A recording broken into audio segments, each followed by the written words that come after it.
മീനുകൾ കട്ട് തിന്നും പൂച്ചയെ പടച്ചതാരാണ്? ഓടി ഓടി റൂമിൽ കേറും പൂച്ചയെ പടച്ചതാരാണ്?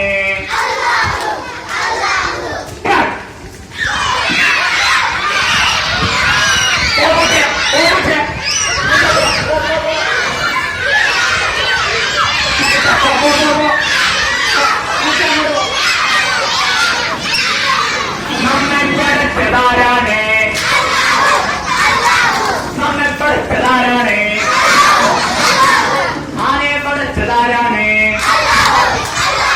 പൂച്ചയെ പടച്ചതാരാണ്? ആകാശം തന്നതാരാണ്? ഭൂമി നൽകിയതാരാണ്? സുന്ദരമായൊരു രണ്ടു കണ്ണുകൾ നമുക്ക് നൽകിയതാരാണ്? നടക്കുവാനായി കാലുകൾ രണ്ടും നമ്മൾ കേകിയതാരാണ്? ഭീമനായൊരു പുലിയാശാനെ പടച്ചതൊക്കെ ആരാണ്?